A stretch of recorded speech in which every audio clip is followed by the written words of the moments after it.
Por el Tratado de Verdún, el carolingio Luis el Germánico fue reconocido como soberano de la parte oriental del reino franco, un estado feudal constituido por 5 ducados: Sajonia, Franconia, Lorena, Suabia y Baviera, que poseen individualidad no solo política, sino también étnica, dialectal y jurídica, y que muy bien podían haber sido fermento de otros tantos reinos independientes.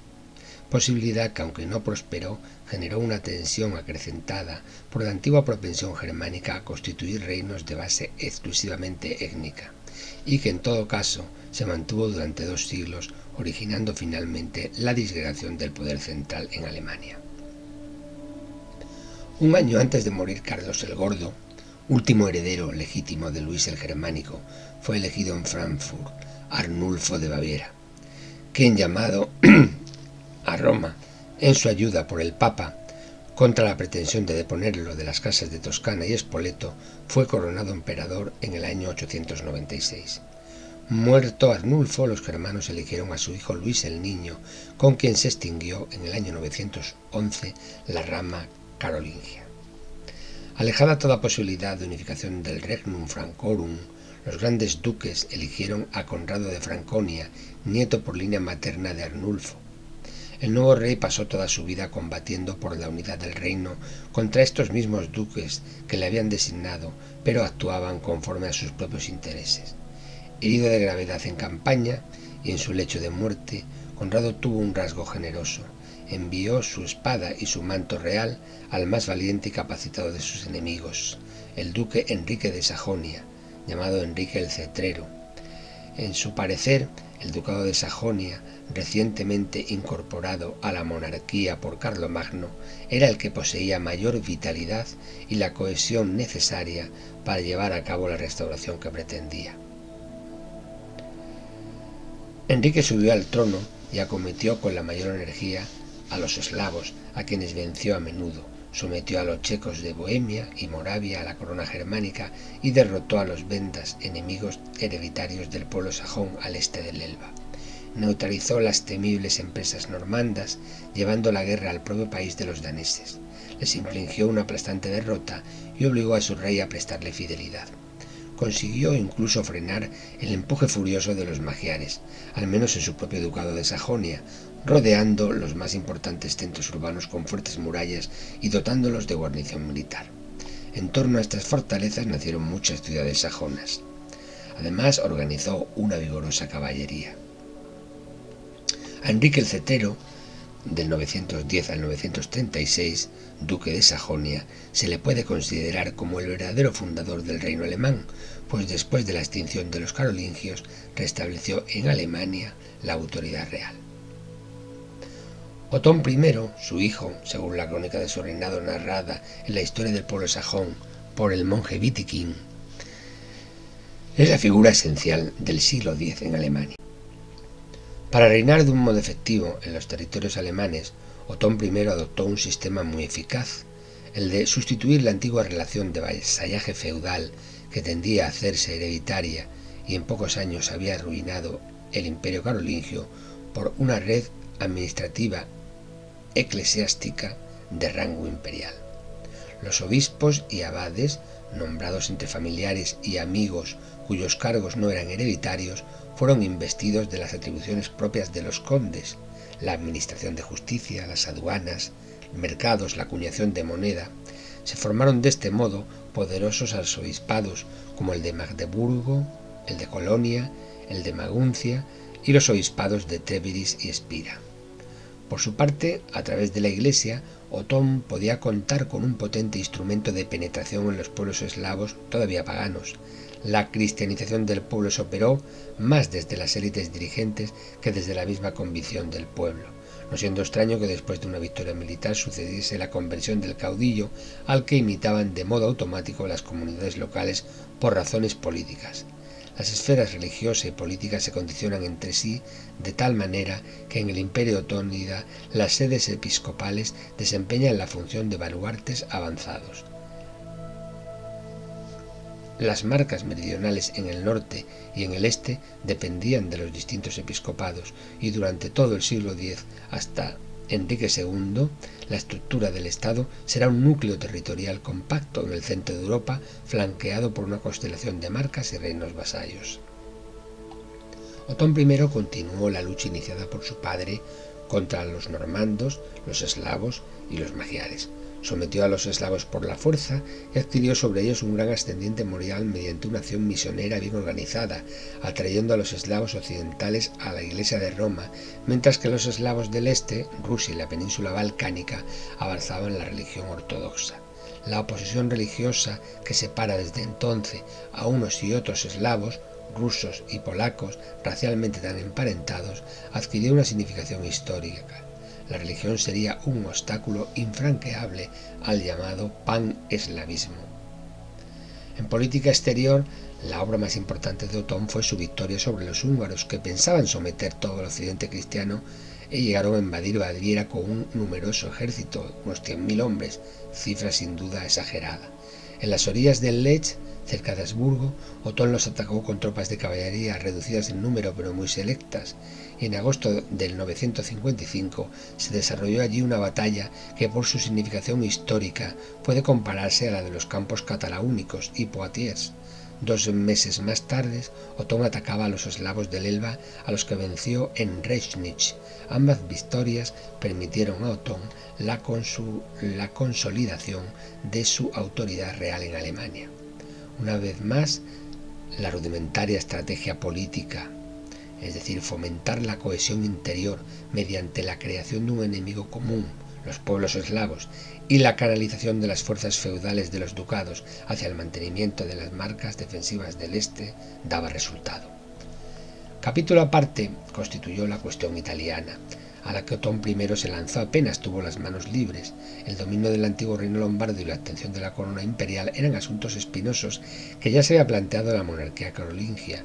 Muy en particular, Otón I pretendía el efectivo dominio, es decir, la tutela sobre el Papa de Roma, lo que le aseguraría el control en la designación de los importantes arzobispados feudales en Alemania.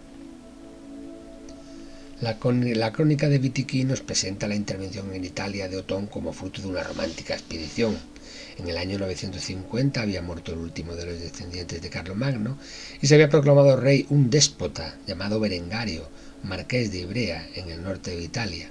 La viuda del rey difunto, la bella Adelaida, de apenas 19 años de edad, y designada para suceder a su esposo, fue aprisionada por Berengario, que la sometió a los peores tratos con la esperanza de que muriera en prisión. El relato de los sufrimientos de la joven reina llegó a oídos de Otón, lo que le encolerizó al caballeresco y ambicioso monarca, que al frente de un ejército se encaminó a liberar a la bella reina y realizar al mismo tiempo en Italia uno de sus mayores anhelos políticos. En Italia, Otón fue recibido con aclamaciones, hizo su entrada solemne en Pavía, que era la capital de Berengario, y se adjudicó desde entonces el título de rey de Italia. De todas partes acudían a prestarle homenaje. Berengario se retiró sin lucha y se encerró con sus hombres en una de las fortalezas montañesas, Ivrea, considerada inexpugnable. Mientras tanto, Otón envió a Adelaida una embajada pidiendo su mano. Ella recibió su petición con entusiasmo y acompañó al legado regio a Pavía, donde celebró sus bodas con el rey. Berengario juzgó más prudente prestar sumisión y jurar fidelidad a Otón, pero esta conducta no duró mucho tiempo. Al enzarzarse el rey en la lucha contra su hijo, como hemos visto, y su yerno, rebeldes y aliados con los húngaros, Berengario trató de recobrar su libertad de acción. Acariciaba el proyecto de someter Italia y hacerse proclamar emperador de los romanos. El Papa, el joven apenas tenía 18 años, se atemorizó y solicitó la ayuda de Otón. Ello proporcionó a éste la tan esperada ocasión de realizar su sueño imperial. Apenas se lo permitió, la situación en Alemania cruzó por segunda vez los Alpes al frente de un ejército muy poderoso y su antiguo enemigo Berengario se retiró una vez más a la fortaleza montañosa y esperó acontecimientos. Otón siguió su ruta hacia Roma. En la ciudad eterna reinaba el caos y el poderoso monarca germánico y la reina Adelaida fueron recibidos con entusiasmo por la población. En la Basílica de San Pedro, por Juan II, rodeado de altos dignatarios eclesiásticos, fueron coronados como emperador y emperatriz en el año 962. El emperador romano de Oriente protestó contra el título imperial concedido a Otón y del mismo modo que su predecesor se indignó también por la coronación de Carlomagno. Declaró a los enviados de Otón que consideraba un escándalo que un bárbaro sajón ostentara atribuirse tan alta dignidad. Para obligar al antiguo emperador bizantino a reconocerle su nuevo título, Otón invadió con su ejército las posesiones bizantinas del sur de Italia, cuidando de ofrecer al mismo tiempo una reconciliación. Le propuso la boda entre su hijo Otón, nacido de Adelaida, y una princesa bizantina. Mientras tanto, en Italia habían estallado nuevas revueltas. El jovenzuelo que ocupaba la silla de San Pedro se arrepintió pronto de haber llamado a Otón a Italia y pactó con Berengario una alianza secreta contra el emperador. Otón se apresuró a enviar su ejército contra Roma. Cuando llegó allí, el papa había abandonado la ciudad. Otón consiguió así su verdadero objetivo político. Hizo jurar a los romanos que no elegirían papa sin la anuencia del emperador, colocando así al papa de Roma al mismo nivel que los arzobispos germánicos. Convocó después un concilio de prelados alemanes e italianos en que se censuró la vida poco edificante del papa. La asamblea citó a Juan XII para que se justificara. Al rehusar obedecer el mandato, fue depuesto, siendo nombrado pontífice un prelado que gozaba del general estima y que tomó el nombre de León VIII. Hecho esto, Otón se puso en campaña contra Berengario, a quien tomó una tras otras todas sus fortalezas. Berengario fue conducido a Alemania y terminó allí sus días en un convento. Ningún monarca de Occidente, desde los tiempos de Carlomagno, había podido enorgullecerse de un prestigio comparable al que disfrutaba entonces Otón I el Grande. Sin embargo, los historiadores nacionalistas alemanes han criticado severamente esta costosa y a la larga desastrosa intervención en el avispero político italiano. Para Alemania no fue ventajoso que su soberano anduviera los 12 últimos años de su vida tan absorbido por la turbulenta situación reinante en Italia, ni que estuviese casi 10 años alejado de su patria. La intervención en Italia podía ser relevante para la consolidación de la dinastía otónida, pero en modo alguno era un problema esencial para la supervivencia del poder monárquico en Alemania. ¿En qué medida aprovechó a sus súbditos el doble objetivo político de Otón? Están claros los réditos de la expansión germana hacia el Elba y la creación de las diócesis de Magdeburgo y Praga. Algunos se preguntan si no hubiera sido preferible que consagrara todas sus fuerzas a la colonización de los territorios eslavos orientales y abandonara el sueño de un nuevo imperio romano.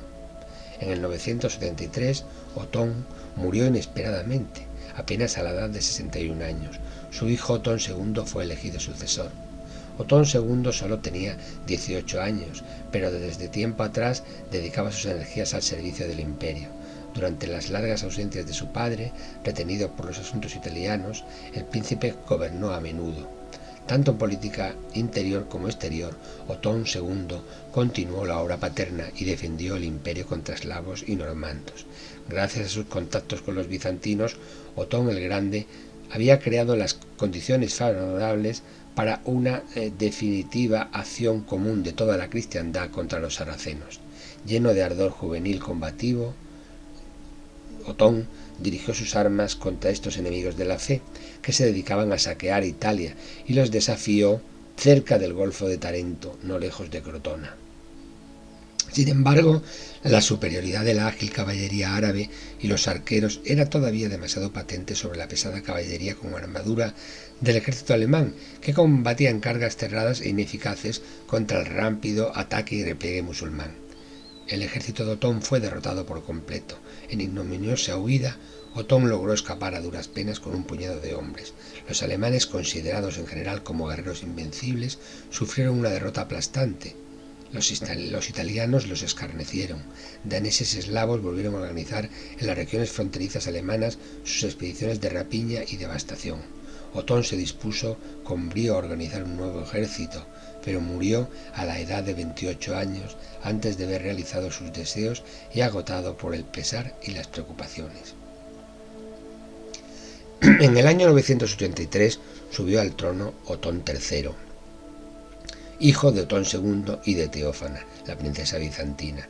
Durante los 8 primeros años reinó bajo la regencia de su prudentísima madre, y después, al morir ésta, de su abuela Adelaida. Hasta el 995, Alemania no tuvo años sin guerra contra los eslavos. Otón III cumplió entonces los 15 años de edad y fue en persona a luchar contra ellos, pero Otón se cansó pronto de estériles combates en regiones fronterizas. Sus aspiraciones lo atraían a más brillantes aventuras en los países del sur europeo.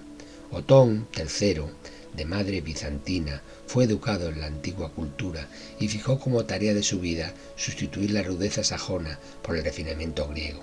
Se consideraba más romano que sajón. El ceremonial afectado y pomposo de Bizancio es el que imperaba en su corte.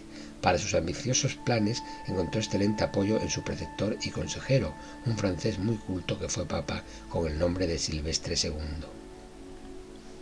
Los proyectos de dominio universal del joven Otón no provocaban entusiasmo alguno ni entre romanos ni entre alemanes. Todos juzgaban que el joven rey tenía ya demasiada tarea y no estaba en condiciones de realizarlos. Apartó de él a sus propios compatriotas por el desdén que manifestaba a su patria. Los romanos le recompensaron su predilección por la ciudad eterna con levantamientos continuos contra su autoridad. Otón residió cierto tiempo en uno de los monasterios de Rávena. Circuló el rumor que quería hacerse monje. Una nueva rebelión provocada en Roma volvió al emperador al terreno de la realidad. No se trataba ya de proyectos grandiosos de reforma universal. Había llegado el momento de salvar la corona e incluso la propia vida.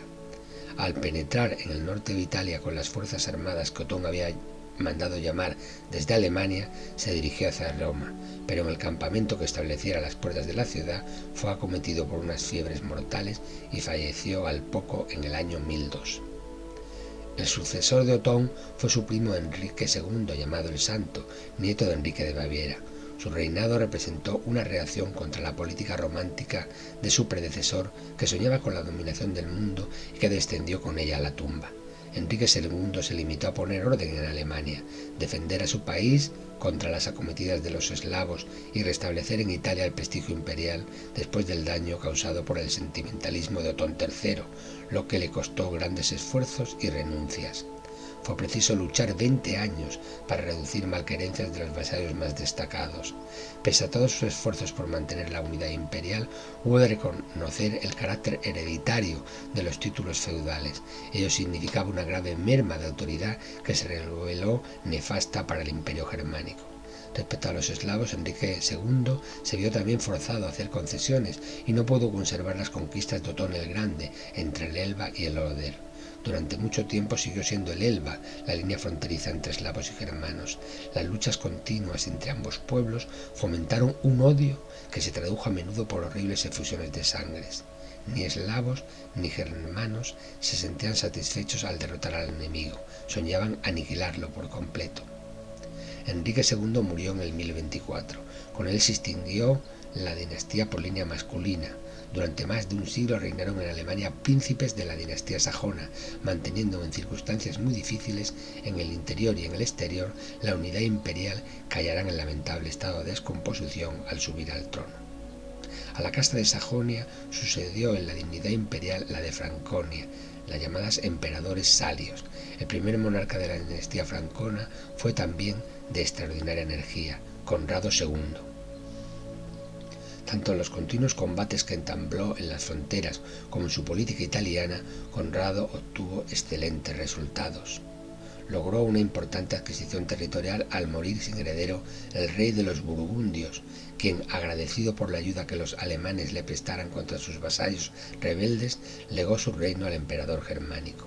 No obstante, Conrado se vio obligado a defender con las armas sus derechos contra las pretensiones francesas.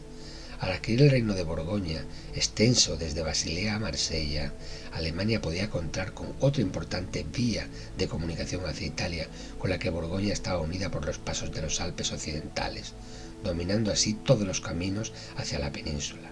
Alemania fue durante otros 2 siglos el estado más poderoso de Europa occidental gracias a la posesión de Borgoña, llave del imperio germánico en el oeste. El conjunto político integrado por Alemania, Borgoña e Italia fue durante siglos la espina dorsal europea. En cuanto al norte, ya no había amenaza. Las expediciones de los vikingos cesaron cuando Escandinavia se convirtió al cristianismo. El poderoso rey danés Canuto el Grande, reinante a la vez en Dinamarca, Noruega e Inglaterra, pudo ser un temible enemigo para Alemania, pero Conrado supo atraérselo y convertirlo en fiel aliado. Relaciones amistosas acrecentadas por los esponsales de Enrique, hijo y sucesor de Conrado, con la bella Gunilda, hija del rey Canuto, a quien los alemanes llamaron Cunegunda. La frontera del imperio se había sosegado también a Levante. Los húngaros se transformaron de hordas salvajes en auténtica nación baluarte de Europa contra las otras mareas humanas procedentes del este. En el reinado de Enrique III, hijo de Conrado, el rey de Hungría rindió vasallaje a este soberano. Polonia, en otro tiempo grave peligro para el imperio, buscó también ayuda y protección junto al emperador. Conrado impuso su autoridad regia e imperial a todos cuantos detentaban poder espiritual o soberano. Ni siquiera Carlomagno hubiera osado permitirse con sus prelados el tono que adoptó con el clero el primer monarca de la dinastía francona. No le importaba castigar a obispos y arzobispos cuando faltaban a la obediencia debida. Para los historiadores nacionalistas alemanes, Conrado II de Franconia, que reinó del 1024 al 1039, representa el apogeo del imperio.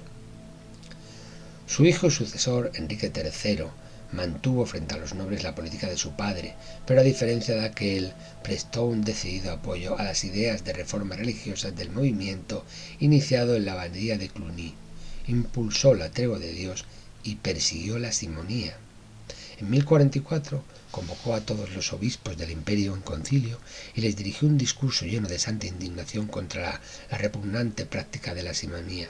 No dejó de manifestar en tal ocasión su profundo pesar por haberse hecho su propio padre culpable de tan terrible pecado. Dictó la prohibición extensiva a todo el imperio de conceder o aceptar por dinero u otras ventajas de índole temporal cualquier empleo eclesiástico. Los culpables serían depuestos y desterrados del imperio. 2 concilios sucesivos, presididos por el monarca, depusieron a los 3 papas convictos de simonía. Los cardenales eligieron con el beneplácito regio un obispo alemán, Clemente II, reputado por su piedad y bondad. Él fue quien ciñó a Enrique y a su esposa la corona imperial, y el occidente cristiano en pleno aclamó al emperador que había expulsado a los mercadores del templo. Pero a su muerte, la del Papa, con la llegada al pontificado del monje Hildebrando, antiguo abad de Cluny, más conocido como Gregorio VII, sus propios actos, los del emperador, acabarían minando la base de su autoridad, por su enfrentamiento con el papado en la llamada cuestión de las investiduras de los obispos en Alemania. Desde la muerte de Enrique III a la subida al trono de Federico I Barbarroja, transcurre un siglo de luchas internas y de anarquía, del 1056 al 1152, durante el cual el conflicto con el pontificado por la cuestión de las investiduras y el auge del poder feudal en Alemania reducen el poder central a la mínima expresión.